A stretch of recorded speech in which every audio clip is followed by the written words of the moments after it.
I'm Beverly, 34 years old, and until last month, I thought I had mastered the art of handling difficult in-laws. But nothing prepared me for the moment my mother-in-law, Eleanor, reached across our dinner table, her manicured fingers aiming for the $500,000 necklace around my neck. The necklace I designed with my own hands to honor my grandmother. The necklace that helped build my jewelry empire. As her fingers grazed the diamonds, my security team moved in, and the entire restaurant fell silent. The look on her face is something I'll never forget. If you've ever dealt with entitled family members, you know exactly what I'm talking about. Before I dive into this wild story, let me know where you're watching from. In the comments, hit that like button and subscribe to hear more unbelievable true stories like mine. Growing up in a small apartment in Brooklyn, luxury wasn't something I knew firsthand. My parents worked multiple jobs to keep food on our table.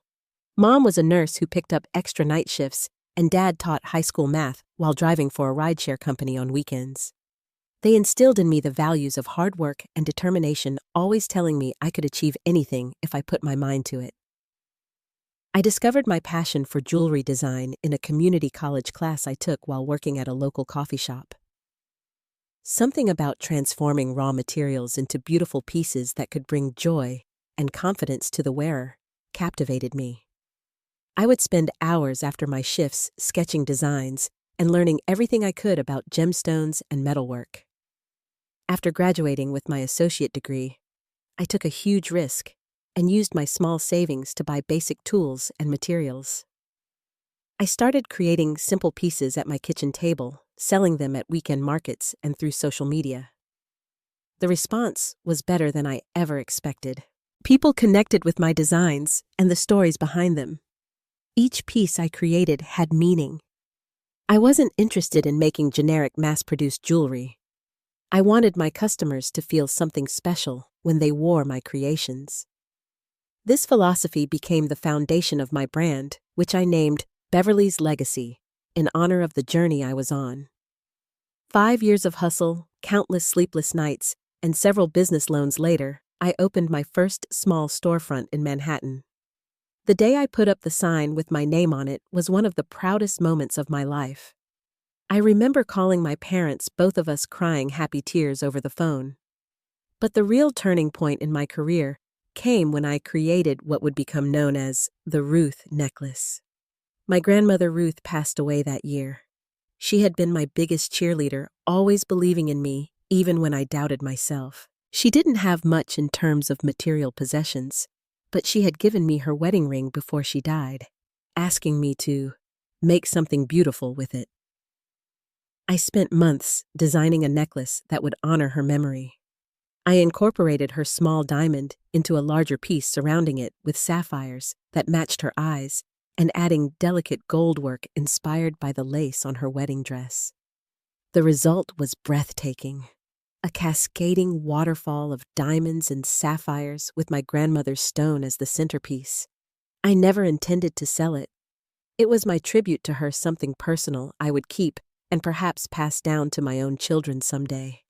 But when I wore it to a major jewelry exhibition, it caught everyone's attention. Celebrities, influencers, and high-end clients all wanted to know about that necklace.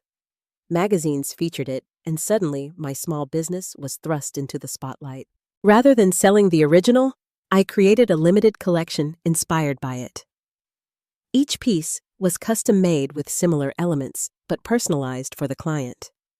The collection sold out immediately, with a waitlist growing by the day.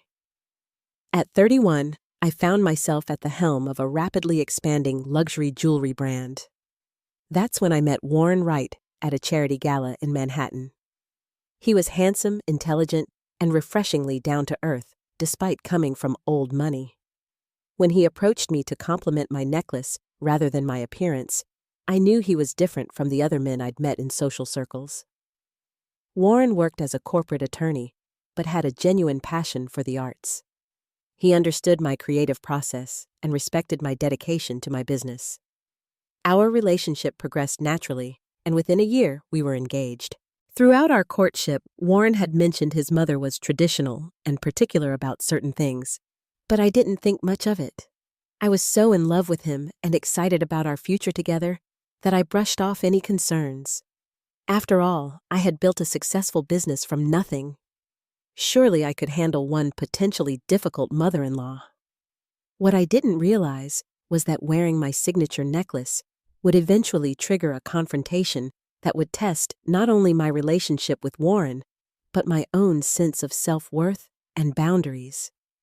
By this point, the Ruth necklace had been appraised at over $500,000 of value that reflected both the quality of materials and the brand recognition it carried.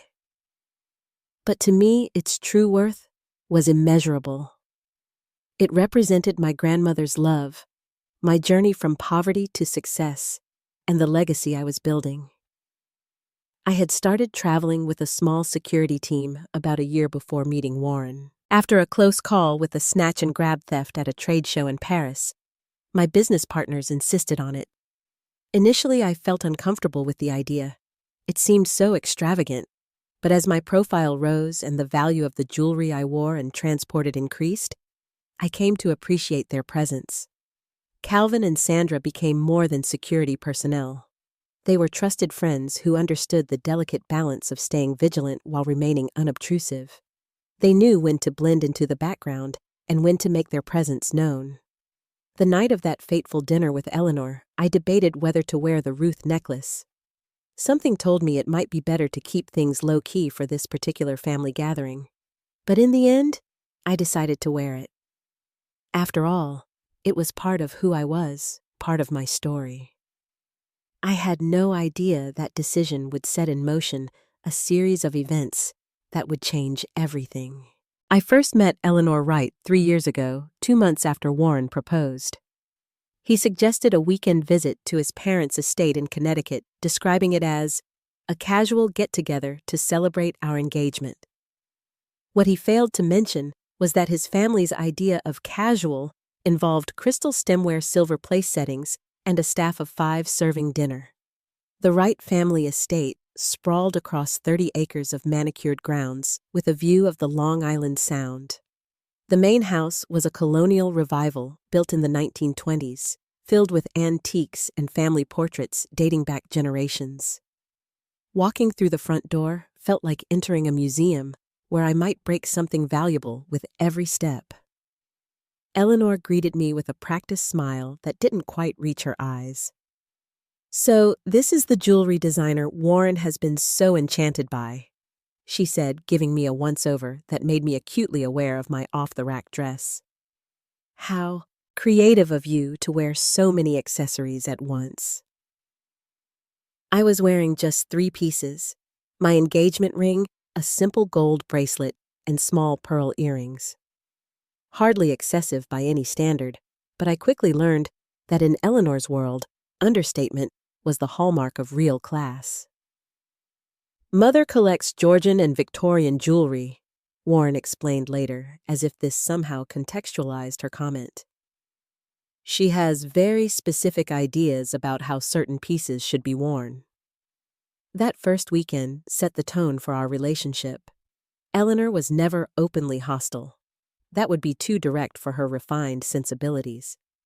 Instead, she deployed an arsenal of backhanded compliments and pointed questions wrapped in a veneer of polite interest.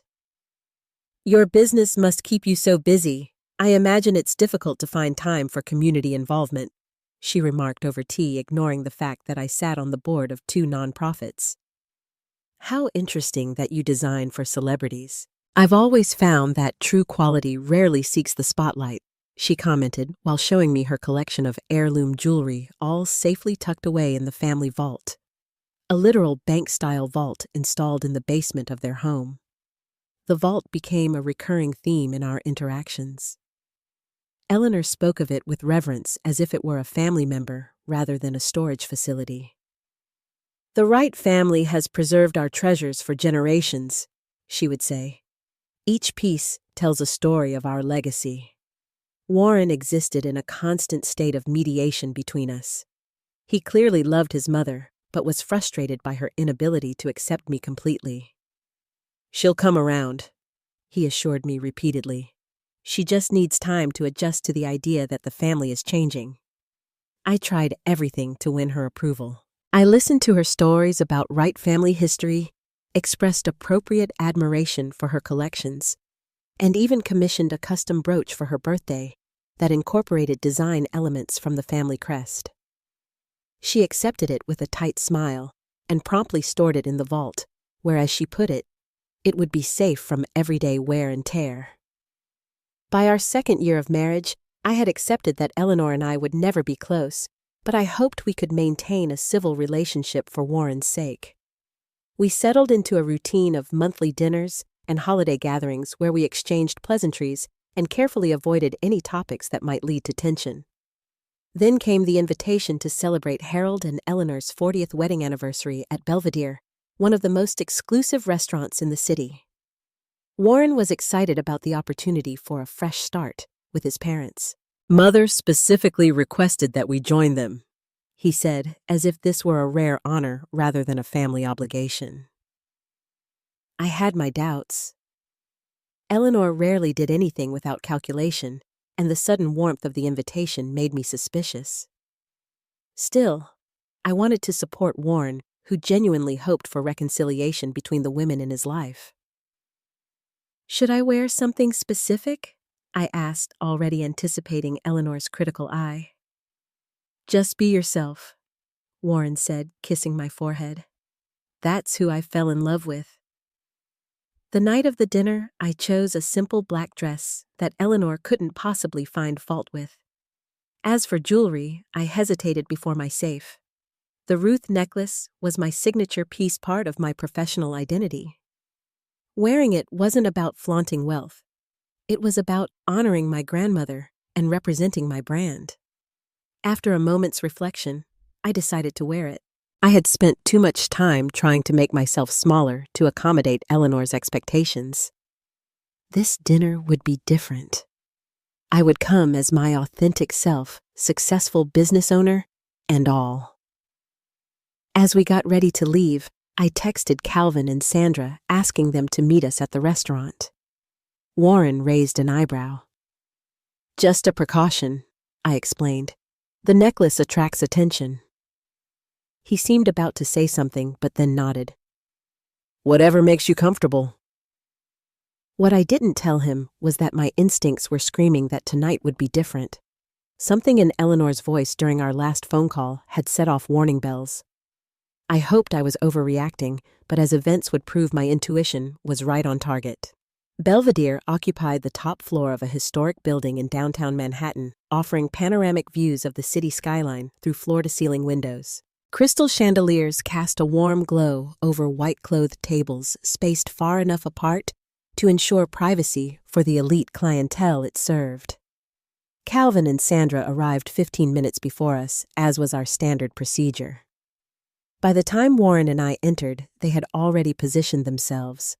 Calvin at the bar with a clear view of the dining area, Sandra seated at a small table near the entrance, pretending to wait for a date.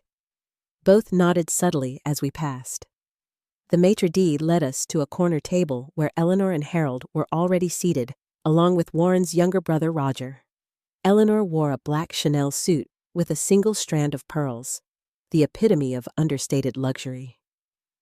Her eyes widened almost imperceptibly when she noticed my necklace, but her social training quickly reasserted itself. "Beverly Warren, how lovely to see you," she said, air-kissing my cheeks. "Roger was just telling us about his new investment venture." Roger stood to greet us, his smile genuine, unlike his mother's. "Hey, big brother. Beverly stunning as always," he said, giving me a warm hug. Despite being cut from the same privileged cloth as the rest of the Wright family, Roger had always been kind to me. At 32, he was the family rebel who had rejected the expected path of law or finance to start his own tech company. Harold, a distinguished man with silver hair and kind eyes, pulled out my chair. "That's quite a remarkable piece you're wearing," he commented, nodding toward my necklace. "Your own design, I presume?" "Yes." I smiled, grateful for his interest. "I created it to honor my grandmother." Eleanor's lips thinned slightly. "How sentimental." In our family, jewelry is passed down, not created anew. Warren squeezed my hand under the table. Beverly's creations will become family heirlooms for future generations, Mother. An awkward silence followed, broken by the arrival of the sommelier. Harold ordered an expensive bottle of champagne, and conversation shifted to safer topics. Roger's recent trip to Japan. Warren's latest case, the unseasonably warm weather. Throughout the appetizer course, I noticed Eleanor's gaze repeatedly drifting to my necklace. There was something in her expression that made me uneasy. Not just the usual disapproval, but something more intense, almost calculating. "Beverly," she said, suddenly cutting across Roger's anecdote about Tokyo. "That necklace must be quite valuable. Do you often wear it to casual family dinners?"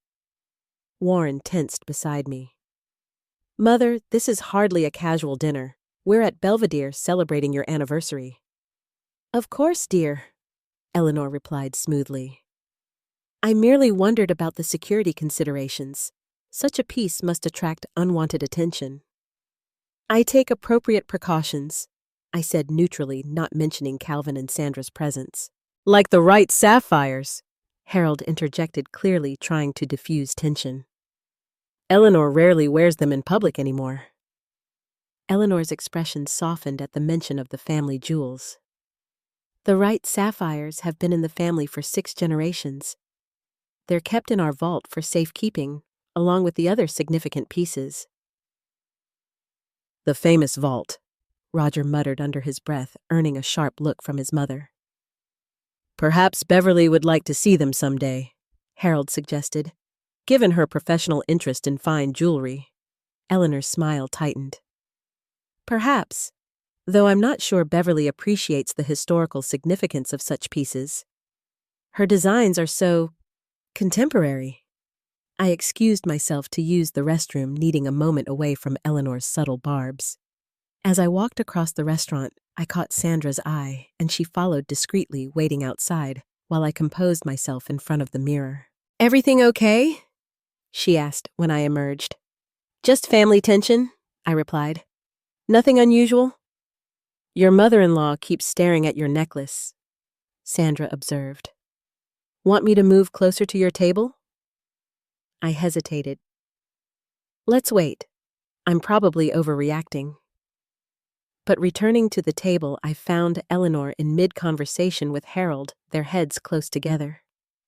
They separated quickly when they noticed me, Eleanor's expression unreadable.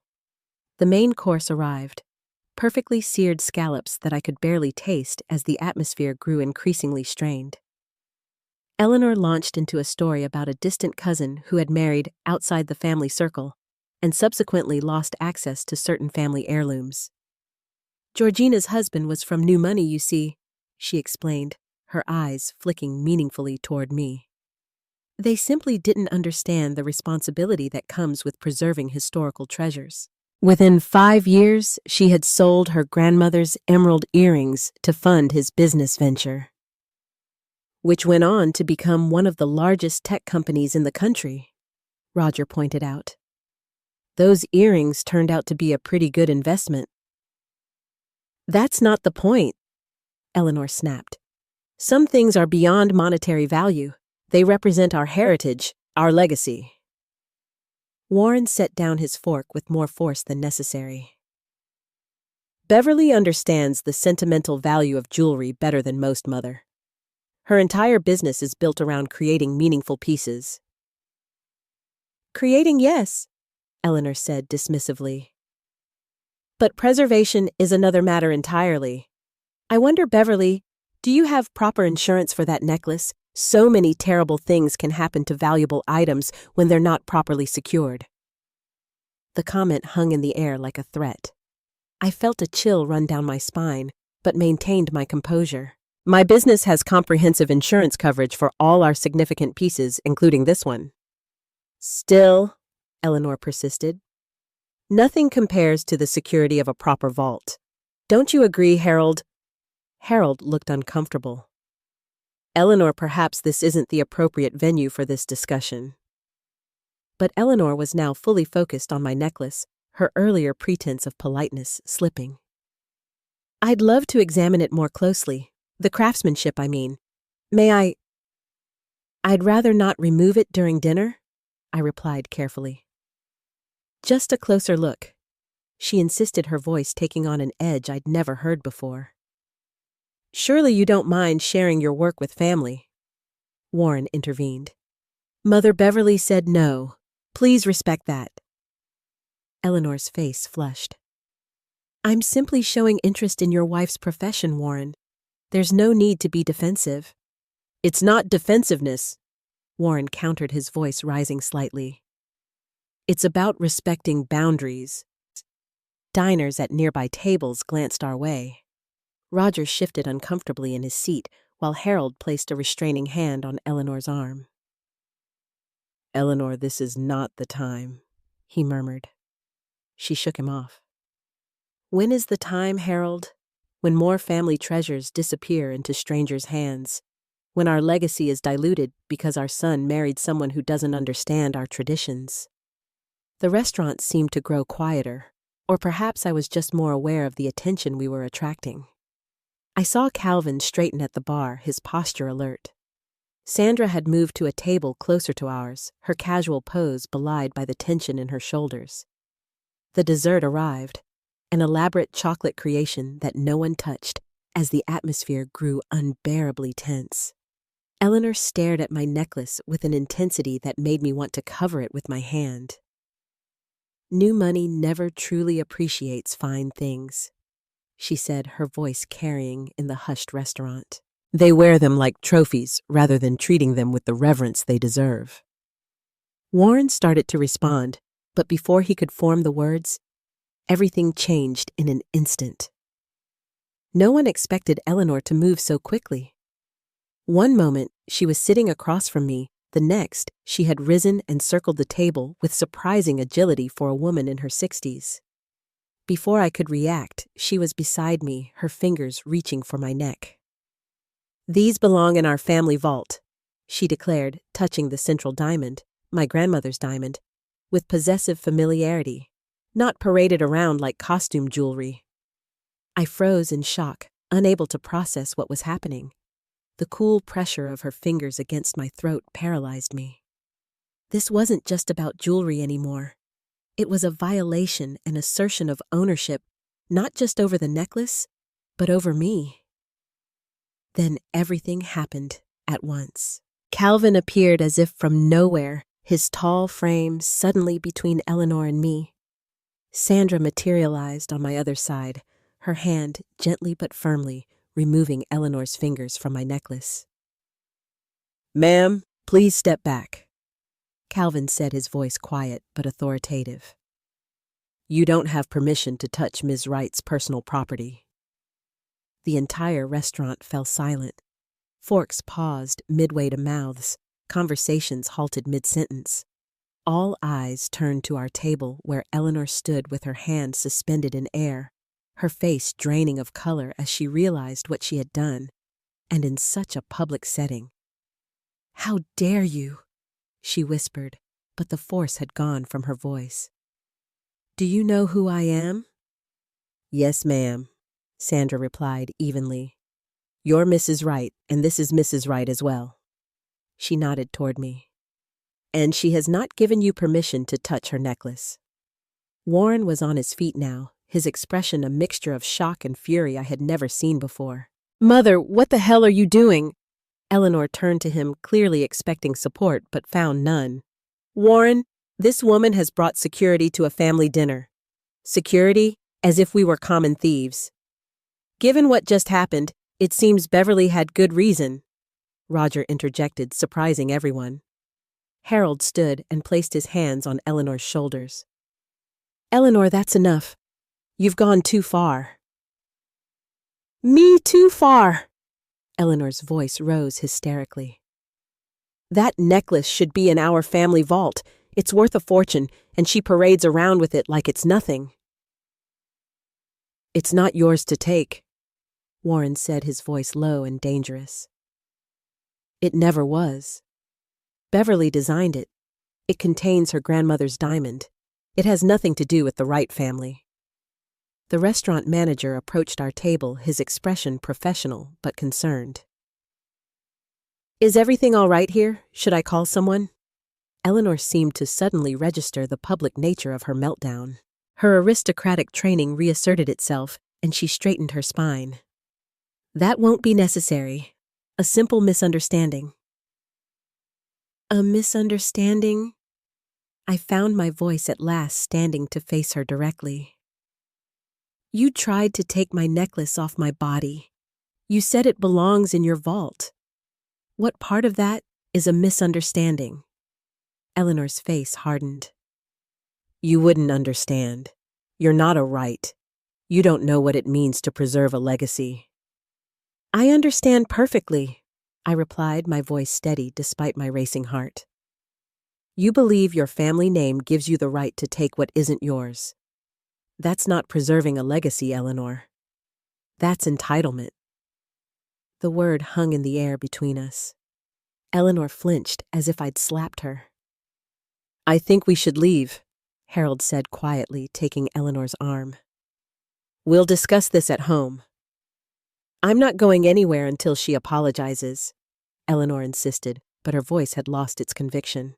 "The only person who deserves an apology here is Beverly," Warren said firmly. "What you did was inexcusable, Mother. And potentially criminal," Roger added. "Attempted theft is still theft, even if it's family jewelry." "Theft?" Eleanor repeated aghast. "You would accuse your own mother of theft over this woman's trinket? I could have pressed charges."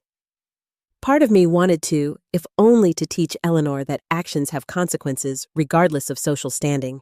But looking at Warren's pained expression, I made a different choice. "I won't be pressing charges," I told the manager. "But we'll be leaving now." Calvin helped me with my coat, while Sandra maintained her position between Eleanor and me. Warren threw money on the table to cover the bill, far more than necessary. "Warren," Eleanor called as we turned to leave. "You can't choose her over your family, over generations of tradition." Warren paused, looking back at his mother with sadness rather than anger. "You gave me no choice tonight, Mother. When you're ready to apologize to my wife, sincerely, we can talk. Until then, I think it's best we take some time apart." We walked out of Belvedere with every eye in the restaurant following our exit. In the parking lot, Eleanor broke down in tears, claiming I had orchestrated the entire scene to humiliate her. Harold apologized profusely while trying to comfort his wife. Roger promised to call Warren the next day.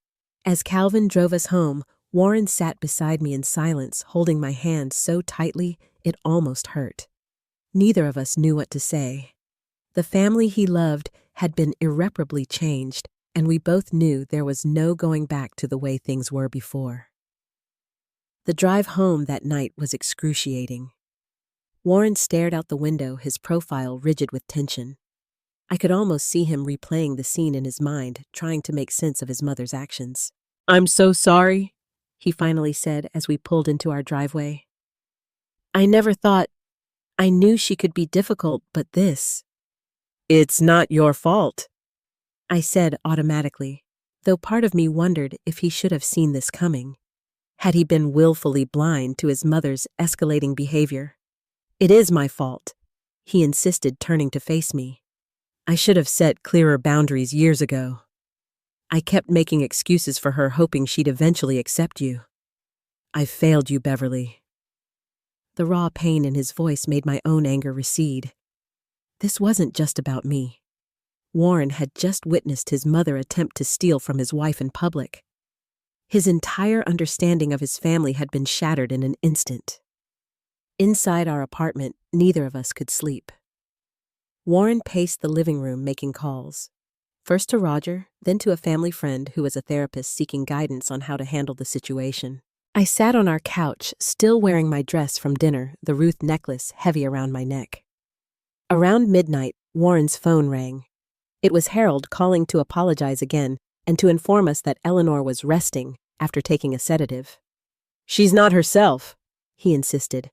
"The anniversary has brought up a lot of emotions about family and tradition." Warren's response was uncharacteristically blunt. Dad stopped making excuses for her. This wasn't about family traditions. She tried to physically take Beverly's necklace. That crosses every line. After hanging up, Warren slumped beside me on the couch. Roger says Mother has been talking about your necklace for weeks. Apparently, she told several family members it should rightfully be in the right collection since you're a right now. That's not how marriage works, I said, appalled. My business, my designs, my personal jewelry, they don't become right property because I took your last name. Of course not, Warren agreed. But Mother has always had unusual ideas about family assets. The next morning, my phone exploded with messages. Somehow, word of the incident had spread through the Wright family circle. Warren's Aunt Judith called to express her shock. His cousin Carl texted that he was totally Team Beverly. Even Warren's former nanny reached out through Facebook to say she always knew Eleanor would go too far one day. But there were others who took Eleanor's side. Warren's Uncle Theodore left a scathing voicemail about gold diggers who don't respect family traditions. A second cousin, twice removed, wrote a lengthy email explaining the historical importance of keeping family treasures centralized in the vault. Eleanor herself launched a campaign of revisionist history, telling anyone who would listen that I had misunderstood her interest in my necklace and overreacted dramatically by having security manhandle her. In her version, she had merely admired the piece and suggested it would be safer in the family vault, a gesture of inclusion, not appropriation. For a week, Warren and I lived in a state of emotional limbo. He was hurt and angry, but also worried about his mother's mental state. I fluctuated between indignation at Eleanor's behavior and concern for what this rift meant for our marriage. My business suffered as I struggled to focus on designs and client meetings. How could I create beautiful things when the most meaningful piece I'd ever made had become the center of such ugliness? Warren suggested couples therapy, not because our relationship was in trouble, but because we needed help navigating this new reality. Our therapist, Dr. Pamela Novak, helped us see that this wasn't just about a necklace or even about Eleanor's behavior. It was about boundaries, family systems, and the challenge of creating our own family culture distinct from the one Warren had grown up in. Your mother needs help, Dr. Novak told Warren during our third session.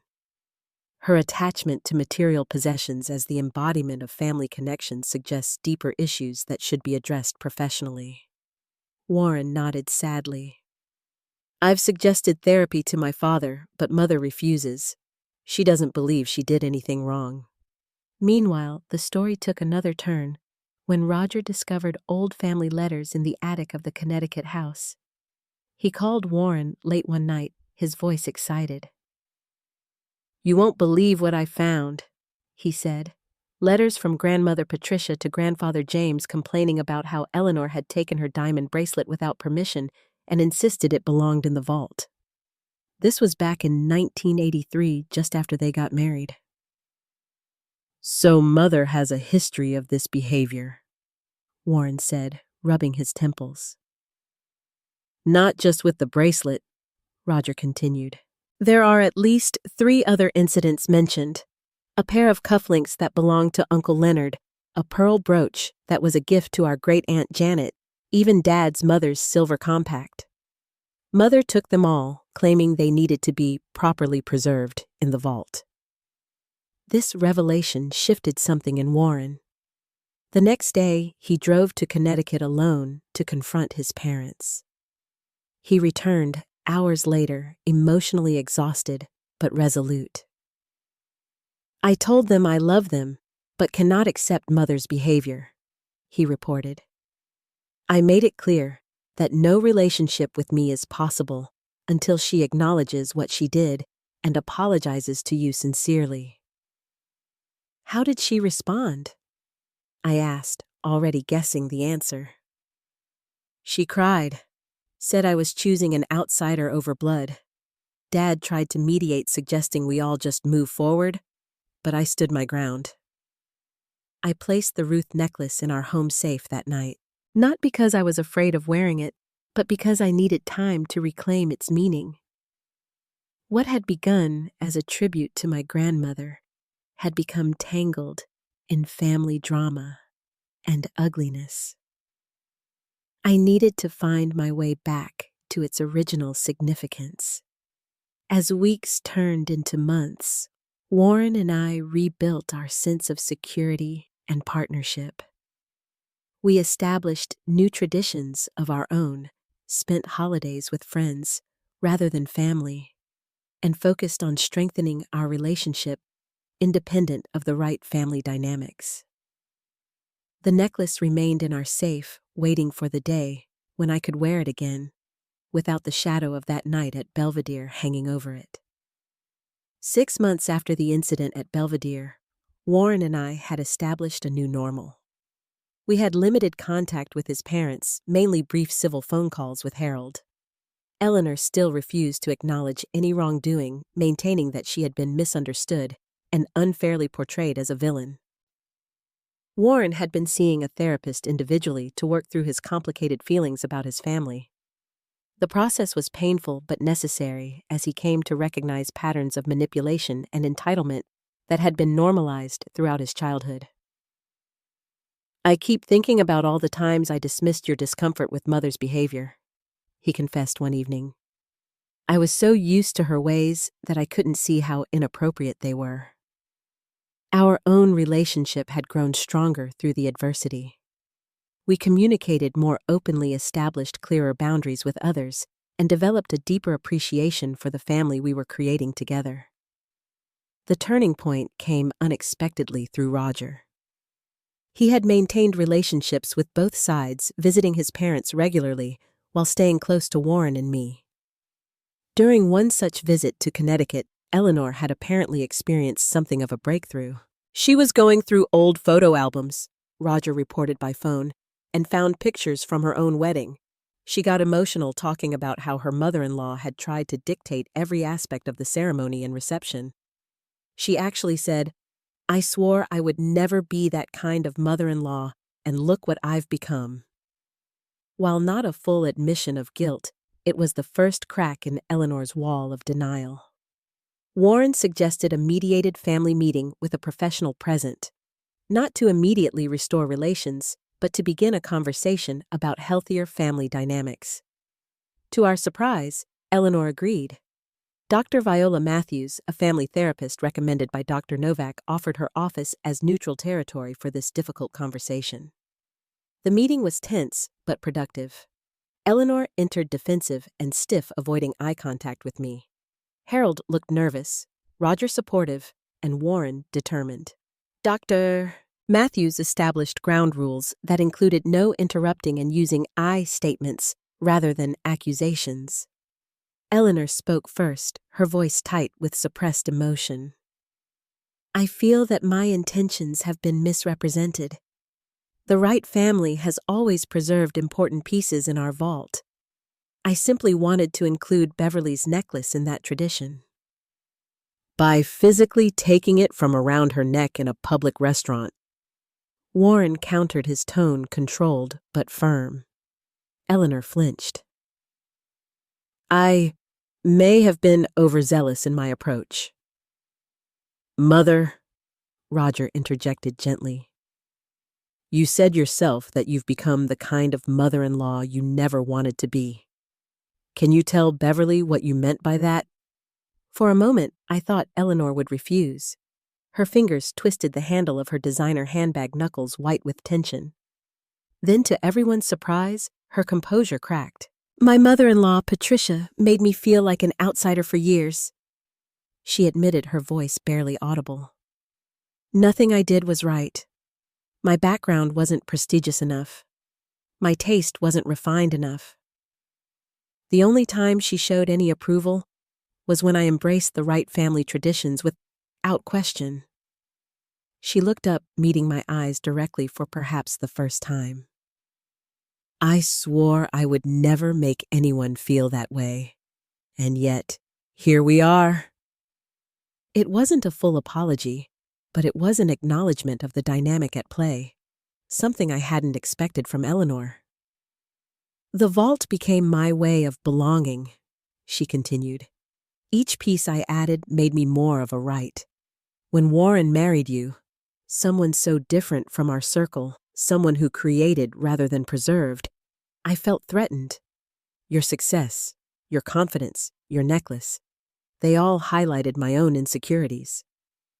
That doesn't excuse what you did, I said quietly. No, Eleanor agreed, surprising me again. It doesn't. I behaved badly. I was wrong to try to take your necklace. It's yours, not mine, not the family's. The words clearly cost her, but she got them out. It wasn't the effusive apology part of me had wanted, but from Eleanor, this admission was significant. Dr. Matthews guided us through more conversation, helping Eleanor articulate her fears about becoming irrelevant in the family, and helping me express my hurt at being treated as an outsider, despite my efforts to connect. Warren and Roger shared their perspectives on growing up with the weight of right family expectations. By the end of the session, we had a fragile foundation for moving forward. Not instant reconciliation, but a path toward understanding. We agreed to continue with family therapy sessions and to proceed slowly with rebuilding trust. Driving home, Warren looked more at peace than he had in months. Thank you for being willing to try, he said, squeezing my hand. I know Mother hurt you deeply. I'm doing it for us, I replied honestly. And because I saw something today I never expected, your mother's vulnerability. That night, I had an idea. Using my design software, I created a sketch of a brooch that incorporated elements of the Wright family crest, but with a modern twist. It would be a piece that honored tradition while embracing change. A symbolic olive branch. Over the next few weeks, I worked on the brooch between client projects. I selected stones that complemented Eleanor's coloring and preferred style while staying true to my own aesthetic. The result was traditional enough to please Eleanor, but contemporary enough to be recognizably my work. Meanwhile, our family therapy sessions continued. Progress was slow and sometimes painful, with occasional setbacks when Eleanor reverted to old patterns. But gradually, a more honest relationship began to emerge. Not the warm mother-in-law bond I had once hoped for, but something more authentic than the polite facade we had maintained before. 3 months after our first session, I felt ready to give Eleanor the brooch. We met for lunch at a quiet restaurant, just the two of us, a first in our relationship. I presented the small velvet box without fanfare. I made this for you, I said simply, not for the vault, but for you to wear. Eleanor opened the box, her expression shifting from surprise to genuine appreciation as she examined the piece. It's beautiful, she admitted. You've incorporated the right eagles, but they're free somehow. That's what I intended, I replied. Honoring tradition doesn't mean being imprisoned by it. She looked up at me, her eyes unexpectedly bright with tears. I don't deserve this kindness from you. It's not about deserving, I said. It's about choosing the kind of relationship we want going forward. That weekend, I took the Ruth necklace from our safe and wore it to a gallery opening. It felt right to reclaim it publicly, to remember its original meaning as a tribute to my grandmother and a symbol of my journey. When Warren saw me wearing it, he smiled with understanding. It looks even more beautiful now, he said, kissing my cheek. Why is that? I asked. Because now it tells an even richer story, not just of where you came from, but of what you've overcome. In the months that followed, we established a new, more balanced relationship with the Wright family. Eleanor would never be the warm, nurturing figure I had initially hoped for, but she made genuine efforts to respect our boundaries. She even attended the opening of my new flagship store, wearing the brooch I had designed for her. The Ruth necklace became more than just my signature piece. It became a reminder that true value isn't found in vaults or appraisals, but in the courage to stand our ground and the wisdom to know when to extend grace. I still wear it for important occasions, and yes, Calvin and Sandra still accompany me when I do. Some lessons are worth remembering, even after healing begins. The most precious things we own aren't always the ones with the highest monetary value. Sometimes they're the experiences that teach us who we truly are and what we're willing to stand for. My necklace taught me that I am stronger than I knew, that my worth isn't determined by others' approval, and that sometimes the family we create is more important than the one we're born or marry into. Have you ever had to stand up to entitled behavior from family members? How did you handle it? Share your experiences in the comments below. And if this story resonated with you, please like, subscribe, and share it with someone who might need to hear that. It's okay to set boundaries even with family. Thank you for listening to my story, and remember, the most valuable legacy we leave isn't in any vault. It's in how we treat the people we love.